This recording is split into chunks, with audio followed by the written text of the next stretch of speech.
शिमला के लोक भवन में आयोजित समारोह में कविंद्र गुप्ता ने हिमाचल प्रदेश के 30वें राज्यपाल के रूप में पद एवं गोपनीयता की शपथ ली। समारोह में मुख्यमंत्री सुखविंदर सिंह सुक्खू, नेता प्रतिपक्ष जयराम ठाकुर, मंत्रीगण और कई गणमान्य लोग मौजूद रहे। शपथ लेने के बाद राज्यपाल ने कहा कि वे सभी वर्गों को साथ लेकर हिमाचल के विकास के लिए कार्य करेंगे। उन्होंने पर्यटन, पर्यावरण संरक्षण, शिक्षा की गुणवत्ता, जनजातीय क्षेत्रों के विकास और युवा कल्याण को प्राथमिकता देने की बात कही। साथ ही उन्होंने अगले 2-3 महीनों में प्रदेश के सभी 12 जिलों का दौरा करने और सीमावर्ती क्षेत्रों के विकास पर विशेष ध्यान देने की बात भी कही।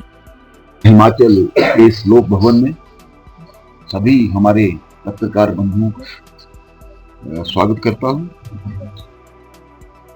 कल ही मैं पुराने अपने जहां मुझे मेरा कार्य क्षेत्र रहा है लिए से आने का मौका मिला। हिमाचल के राज्यपाल बनने से पूर्व लगभग 7.5 महीने मैंने लेफ्टिनेंट गवर्नर के रूप में अपना कार्यभार लद्दाख में निभाया है। लद्दाख भी किसी वक्त जम्मू कश्मीर का हिस्सा हुआ करता था। मुझे लगता है कि धारा 370 हटने के बाद और लद्दाख अलग से यूटी बनने के बाद एक बहुत बड़ा विकास जो है लद्दाख में हो रहा है। और मैं जम्मू कश्मीर से ताल्लुक रखता हूँ, वहाँ का रहने वाला हूँ। सारी स्टडी मेरी पंजाब से हुई है। हिमाचल और जम्मू कश्मीर हमारी सभ्यता, हमारी संस्कृति, हमारी बोली, हमारा रहन सहन काफ़ी मिलता है। और मुझे लगता है कि जो सेवा करने का मौका मुझे हिमाचल प्रदेश में मिला है, मैं उसको ठीक प्रकार से निभा पाऊँ। मेरा अक्सर मैं बोलता हूँ, पद का अंतिम लक्ष्य नहीं है सिंहासन चढ़ते जाना, सब समाज को लिए साथ में आगे ही बढ़ते जाना। तो मुझे लगता है कि हिमाचल के विकास के लिए ये जिस प्रकार से ये सुंदर पहाड़ी क्षेत्र है, यहाँ पर्यटन के बहुत संभावनाएं हैं। यहाँ पर लोगों का जो आतिथ्य है, क्योंकि बाहर से पूरे हिंदुस्तान से लोग यहाँ पर आते हैं। जम्मू कश्मीर की मिलिटेंसी के दौरान यहाँ का जो पर्यटन है बहुत बड़ा है। यहाँ एक रिलीजियस टूरिज्म का बहुत बड़ा स्कोप है। और मैं चाहता हूँ, प्रधानमंत्री जी से भी बात होती है, सभी से। मैं अलग अलग पदों पर रहा। जम्मू में मैं 3 बार मेयर रहने का मुझे मौका मिला और विधानसभा का स्पीकर बनने का मौका मिला। उसके बाद जम्मू कश्मीर का डिप्टी चीफ मिनिस्टर बनने का मौका मिला। तो इसी तरह से लद्दाख का उपराज्यपाल, यहाँ राज्यपाल। तो लोगों की नब्ज को पहचानना मुझे लगता है कि जरूर जो मेरी अपनी एक तरीका रहा है उसको करने की कोशिश करेंगे। मुझे हिमाचल को पहले ही नजदीक से देखने का मौका मिला है। यहाँ पर्यावरण का एक बहुत बड़ा हरित जो आवरण है उसको बढ़ावा देना ये हमारे सभी के लिए बहुत जरूरी है। पर्यटन विकास की यहाँ बहुत बड़ी संभावनाएं हैं, बहुत बड़ा पोटेंशियल है। शिक्षा में गुणवत्ता और कौशल विकास पर ध्यान देना ये भारत सरकार भी कर रही है, राज्य सरकार भी कर रही है। और आने वाले समय में मैं किस प्रकार से उनका सहयोगी बन के काम करूं, ऐसा मेरी कोशिश रहेगी। जनजातीय विकास हमारा प्राथमिकता रहेगी।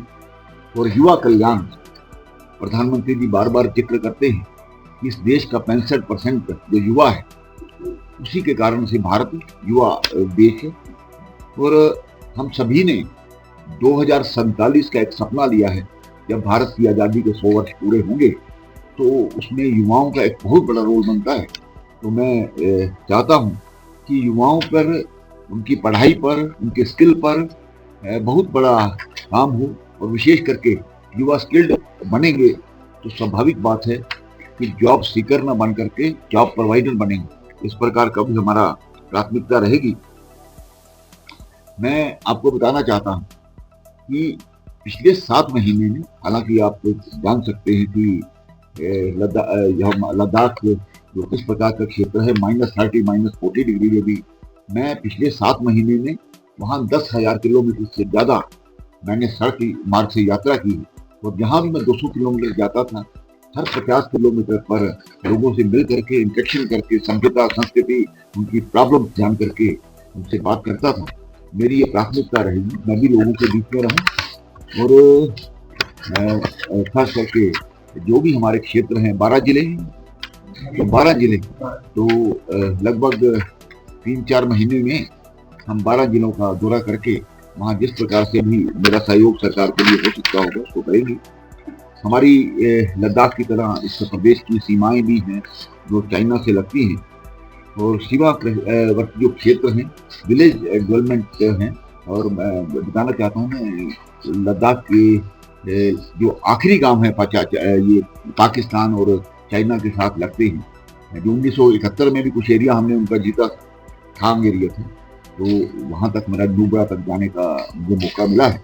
यहाँ भी मैं कोशिश करूँगा कि बॉर्डर का विकास किस प्रकार से हो, इस पर मेरी प्राथमिकता रहेगी। विकास के मामले में का जहाँ तक सवाल है, वहाँ आपस में हमारा समन्वय बने, सरकार के साथ भी विपक्ष के साथ भी, क्योंकि लोकतंत्र में वहाँ चैलेंज अलग था। वहाँ ना कोई मिनिस्टर था, वहाँ ना कोई सरकार थी, वहाँ इसलिए जो सेक्रेटरी वगैरह IAS ऑफिसर भी चलाते थे, वहाँ काम करने का यहाँ सरकार है। और सरकार के साथ जरूरी है कि पहाड़ी प्रदेश की वो ऊंचाइयों पर ले जाने के लिए हम सब मिल करके फिर आपस में जोड़ करके बैठें। तो राज्यपाल के रूप में किसी की कोई पार्टी नहीं होती, इसलिए सब समाज को लेकर के चलना मेरी प्राथमिकता रहेगी।